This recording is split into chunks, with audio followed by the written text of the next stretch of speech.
Të nderuar shikues, përshëndetje, do jemi së bashku në edicionin informativ këtu në ekranin e kanalit 7, kundër të tjera do të ndiqni. Edi Rama mbledh grupin parlamentar, porosit deputetët të jenë aktiv në rrjetet sociale, socialistët i kërkojnë Mariana Goçeku të dorëzojë mandatin. Ministri i Brendshëm Lamallari deklaron në Vision Plus, policia menaxhim perfekt të protestave, informacioni për Iqbal Hudutin erdhi nga shërbimet inteligjente. Partia Demokratike kërkon arrestimin e ish numri 2 të qeverisë, sipas opozitës SPAK duhet të veprojë duke dërguar në kuvent kërkesën për Belinda Ballukun. Plagoset me armë zjarri 35 vjeçari në Pogradec, policia arreston autorin pak minuta pas krimit, ngjarja dyshohet të ketë ndodhur për hakmarrje.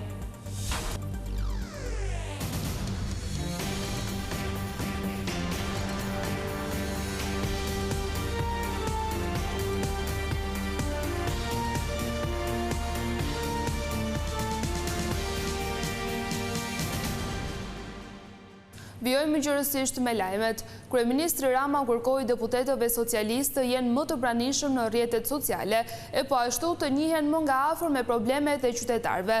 Në mbledhjen e grupit parlamentar është folur edhe për protestat, ndërsa është rikonfirmuar vendimi se nuk do të ketë mocion me debat me kryeministrin siç kërkon opozita. Grupi i Partisë Socialiste u mblos siç do të hënë në takimin që i paraprin seancave parlamentare. Ndryshe nga herët e tjera, jashtë ambienteve të kryesisë të kuvendit, një grup protestuesish po vijonin me thirrjet për largimin e qeverisë.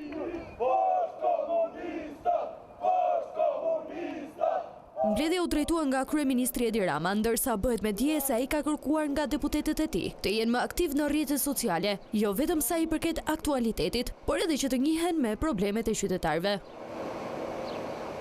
Detajet u bën të ditura më pas nga kryetari i grupit parlamentar Tauland Palla. Respektoj të gjithë ata që dolën protest lidhur me respektimin e normave mjedisore në një investim të domosdoshëm jetik për ekonominë e vendit në Zvërnec. Brenda kësaj proteste janë përfshirë dhe element që nga dita e parë, që kur e fryn këtë tullumbace që pothuajse ka plasur tani më, duket qartë që janë interesa që lidheshin me konkurrencë rajonale turistike, me interferencat huaja të vendeve jo miqësore me Shqipërinë. Balla përsëriti se kërkesa e Partisë Demokratike për mocion me debat lidhur me protestat nuk do të pranohet. Që sa i përket një kërkese për mocion me debat, e kam thënë dhe duhet ta rishpreh, as nuk e pranoj dhe as nuk e njoh Partinë e Saliut interlokutor mes nesh dhe protestuesve. Një qëndrim e kishte edhe për deputetin tashmë të larguar nga grupi i Partisë Socialiste, Mariana Goçekut, duke i kërkuar që ajo të lërë mandatin. Duhet ju them, personin fjalë e ka zgjedhur Partia Socialiste e Shqipërisë. Të dorëzoj mandatin Partisë Socialiste të Shqipërisë, se ja ka dhënë Partia Socialiste e Shqipërisë, nuk është një person i votuar drejt për drejti. Sa i përket Komisionit të Reformës Territoriale, Balla i la në dorë bashkëdrejtuesve të tij për të arritur në një produkt final, teksa korriku është afati i fundit. Personat të lidhur me grupe të rrezikshme sipas ministrit të Brendshëm janë përpjekur të infiltrohen në protestën e të rinjve. Duke folur në emisionin e mëngjesit në Vision Plus, Besfort Lamallari sqaroi se Iqbal Huduti u shpall në ngrata pas informacioneve të ardhura nga agjencitë e inteligjencës. Ndërkohë që vendi është përfshirë nga protestat kundër qeverisë prej një muaji, ministri i Brendshëm Besfort Lamallari në një lidhje direkte në emisionin live në mëngjes në Vision Plus, deklaroi se është për të vlerësuar menaxhimi i uniformave blu për sa i takon të drejtës së qytetarëve për të protestuar. Lamallari vlerësoi Policinë e Tiranës, sidomos për standardin demokratik që po mbikëqyr tubime duke mos shënuar asnjë incident me protestuesit. Për sa i përket policisë shtetit, siç ju e thatë, është për të vlerësuar fakti që ka qenë një menaxhim i përkryer, pa duke shmangur konfrontimet e panevojshme apo edhe skenat të cilat në fakt nuk janë të largëta nga koha kur në Shqipëri është shumë e rrezikshme të protestoje, por nga ana tjetër duhet theksuar që sigurisht ne jemi vigjilent ndaj të gjitha ato elementeve, influencave të ndryshme të cilat mund të shfrytëzojnë protestën, këtë sentiment publik për arsye të cilat nuk kanë të bëjnë fare me agjendën evropiane të Shqipërisë.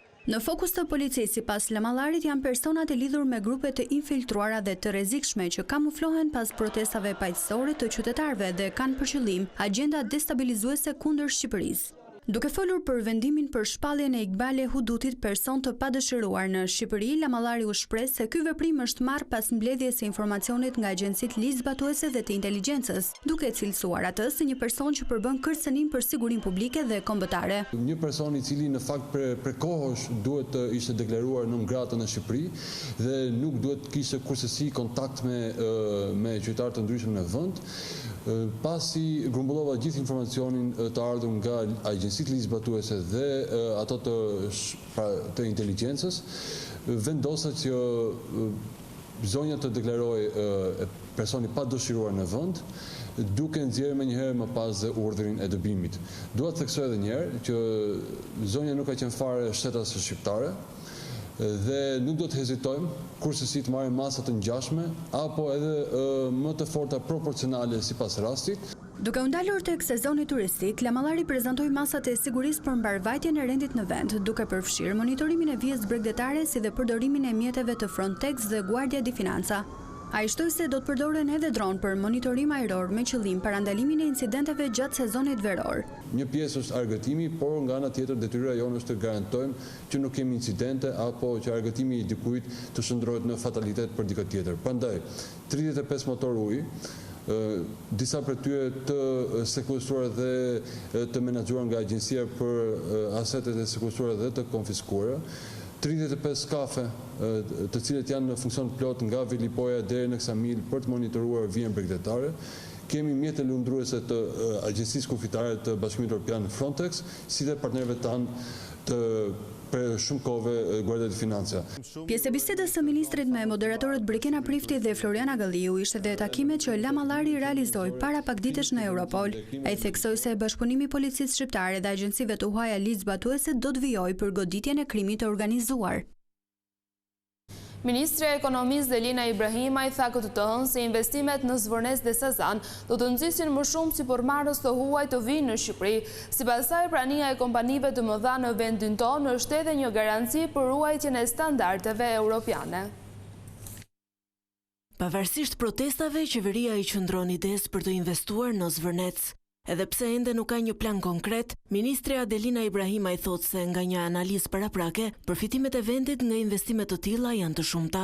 Ende nuk kemi një projekt të dorëzuar, të finalizuar për zonën e Zvërnecit.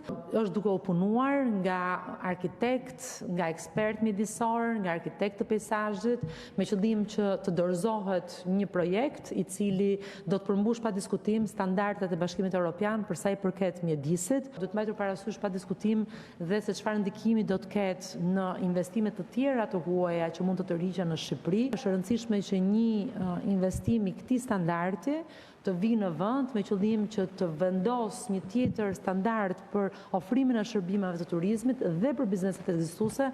Paralelisht, qeveria po punon edhe për investimin në ishullin e Sazanit. Jemi duke negociuar me kompaninë për sa i përket përqindjes që shteti do të ketë në zhvillimin e projektit dhe pa diskutim që sapo të kemi një pasqyrë më të qartë se si do të jenë kushtet, sa përqind do të jetë shteti shqiptar dhe kohët e lëvrimit të projektit do t'i bëjmë transparente.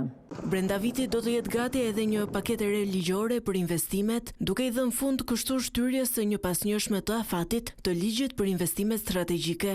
Besoj që brenda verës ne do të fillojmë një proces të konsultimit për elementët e ri të ligjit të investimeve që do të jenë të përqendruara në rritjen e sigurisë juridike të investitorëve sipas gjitha standardeve të Bashkimit Evropian, por edhe përqendrimit dhe tërheqjet të investimeve në zona të disavantazhuara, sipas modeleve që ekzistojnë dhe në vendet të Bashkimit Evropian. Gjatë konferencës me gazetarët, ministrja Ibrahimaj përsëriti edhe një herë indeksimin e pensioneve me 2.7% që hyn në fuqi në datë 1 korrik. Ajo shtoi se nëse në muajt në vijim situata në tregje ndryshon dhe inflacioni rritet, qeveria do të ndërhyjë sërish në mbështetje të grupeve në nevojë. Partia Demokratike kërkoi nga prokuroria e posaçme që të arrestojë ish numrin 2 të qeverisë Belinda Balluku. Sipas opozitës, SPAK duhet të drejtohet pa vonesë parlamentit për heqjen e imunitetit. PD pretendon se Rama po i bën presion SPAK-u që kjo çështje të shtyhet në shtator. Korrupsion Kryetari i grupit parlamentar të Partisë Demokratike Gazmend Bardhi i bëri apel prokurorisë posaçme kundër krimit të organizuar e korrupsionit që të vijë në parlament për të kërkuar imunitetin dhe arrestimin e ish-zëvendës kryeministres Belinda Balluku. Bardhi argumentoi se vetë SPAK-u ka vendosur standardin që kur pozita penale e ish-zëvendës kryeministres Balluku rëndua, prokurorët kërkuan ashpërsim të masës së sigurisë duke ju drejtuar parlamentit me kërkesën për arrestimin e saj. Në këtë logjik, pas njoftimit se Balluku po hetohet edhe për veprën e korrupsionit dhe pastrimit parave, Bardhi deklaroi se SPAK-u duhet vijë sërish në parlament për të kërkuar heqjen e imunitetit, duke theksuar se ky është një test besueshmërie për prokurorinë e posaçme. Prokuroria e posaçme ka vetëm një mënyrë për të kaluar testin e besueshmërisë në çështjen Balluku, të mos bëj politik sipas interesave të momentit apo gjendjes politike të kryeministrit. Për këtë SPAK nuk ka nevojë për deklarata, ka nevojë vetëm për një akt. Ti drejtohet pa asnjë vonesë, siç ligji e detyron Kuvendit të Shqipërisë me kërkesën për heqjen e imunitetit dhe arrestimin e Belinda Ballukut. Sipas kryetarit të grupit parlamentar demokrat, kryeministri Edi Rama po ushtron presion mbi drejtuesin e SPAK-ut që kërkesa për arrestimin e ish-numrit 2 të qeverisë të vijë pasi të mbarojnë protestat e qytetarëve në shtator. Prokuroria e posaçme u detyrohet sot shqiptarëve përgjigje për disa pyetje. Kush po e pengon prokurinë e posaçme të zbatoj ligjin? A ka ndërhyrë Edi Rama te drejtuesi i ri i prokurisë posaçme për të shtyrë të paktën deri në shtator zbatimin e ligjit dhe të njëjtit standard për çështjen e Belinda Ballukut? Në datën 4 qershor, SPAK njoftoi se ish-zëvendës kryeministja Belinda Balluku po hetohet për akuzën e korrupsionit dhe pastrimit parave, ndërkohë që pak muaj më parë, prokuroria e posaçme bëri të ditur se Belinda Balluku është marrë pa ndekur për veprën penale të shkeljes së barazisë në tendera. Në dhjetorin e vitit kaluar, SPAK-u kërkoi nga parlamenti heqjen e imunitetit Belinda Balluku dhe arrestimin e saj, por majoranca socialiste në mars erëzoi këtë kërkesë.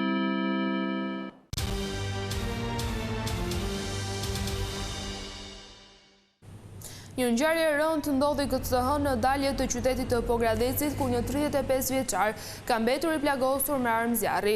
I plagosur është Brian Syzo, një emër i njohur për policinë, pasi rezulton të ketë precedent penal. Policia ka identifikuar dhe kapur autorin e ngjarjes Nikola Agolli, i cili fillimisht ia mbathi nga vendngjarja, por u kap pak minuta më pas në Porrenjas. Nikola Agolli u plagos vitin e kaluar nga Sindi Syzo, vëllai i Brianit, në një berberhane. Syzo është transportuar me urgjencë në spitalin e Pogradecit, ku po merr ndihmën e parë mjekësore. Ndaj tij kishte marrë siguria arresti në burg në mungesë nga gjykata e Korçës për shitje të dozave të kokainës në Pogradec.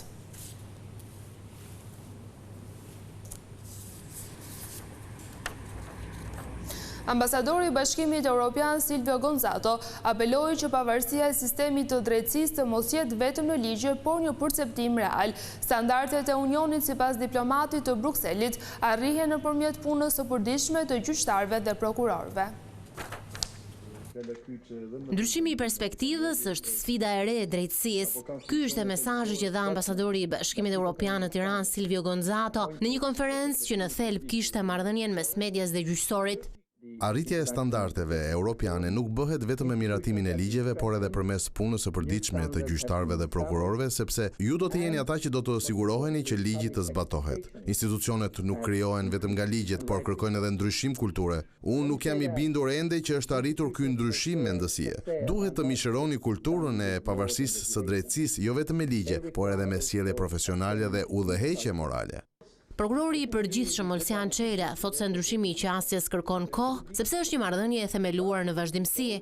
Nuk është e lehtë për institucionet tradicionale të përshtatshme në kohë këtyre zhvillimeve transformuese shoqërore. Perceptimi publik arriti nivele negative rekord për gjatë 10-15 viteve të fundit dhe rikuperimi i besimit do të jetë i vështirë. Drejtori i shkollës së magjistraturës inkurajoi median të mos hesht për çështjet me interes publik, por sipas disa kufive të shëndetshëm. Është në përballje me atë që është filluar të quhet gjykim paralel ose gjykatë publike. Në momente ku publikohet emri i dyshuari, ku transmetohen pamje nga arrestimi, kur komentues, analist apo përdorues të rrjeteve sociale nxitojnë të japin verdikte, krijohet një realitet paralel me procesin gjyqësor. Dhe në këtë realitet, perceptimi shpeshherë zëvendën e provës. 38 gjyqtarë dhe 25 prokurorë të rinj do t'i bashkohen së shpejti sistemit gjyqësor, duke rritur kështu edhe numrin e magjistratëve që i mungojnë. Kryetari i Bashkisë së Tiranës, Erion Veliaj, do të qëndrojë jashtë qelisë për 48 orët e ardhshme. Për shkak se u bë baba për të dytën herë, prokurori Olsi Dado firmosi lejen e tij sipas parashikimit të ligjit në fuqi. Kryebashkiaku Erion Veliaj u burgos në 10 shkurt të një viti më parë për korrupsion, pastrim barash dhe fshehje pasurie. Ai tani më po gjykohet nga gjykata e posaçme së bashku me gruan e tij, Ajola Xoca, e cila po ashtu është vënë në akuzë.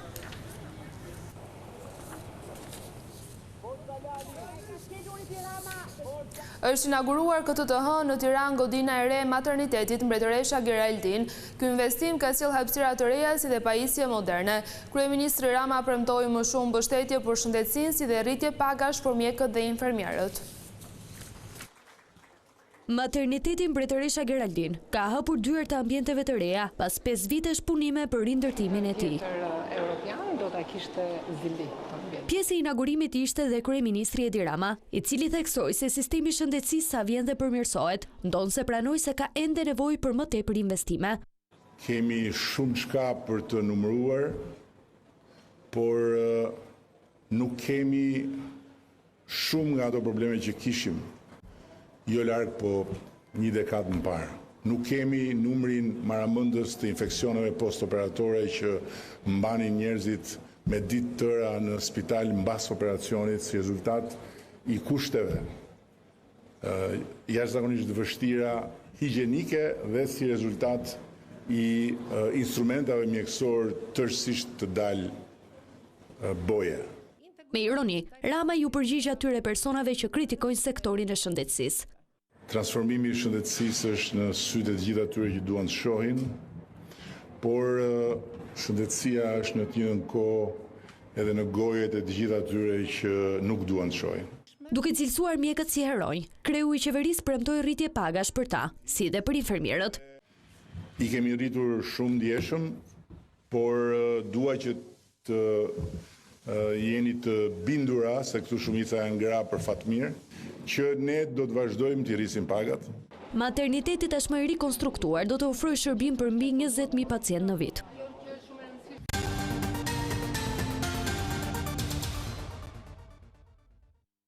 Aleanca për Ardhmërinë e Kosovës propozoi Ramush Haradinaj për postin e presidentit.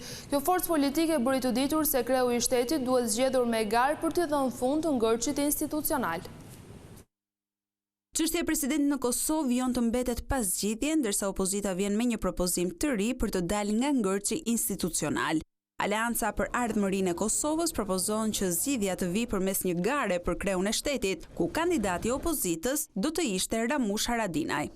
Ramush Haradinaj asnjëherë s'ka lyp vot. Ka thonë për me u zhblloku Kosova, për mos me u mbet ku nëse opozita e mbështet kandidaturën e tij, atëherë do të ketë garë zgjedhore. Pra ky pozicion s'paku do të zhbllokonte Kosovën. Nuk dihet kush do të fitonte. Mirë, po do të kishte një kandidat për president nga opozita dhe një kandidat prej tyre. Tahiri kritikoi gjithashtu synimin që sipas tij një forcë vetme politike të kontrollojë njëkohësisht presidencën, qeverinë dhe kuvendin.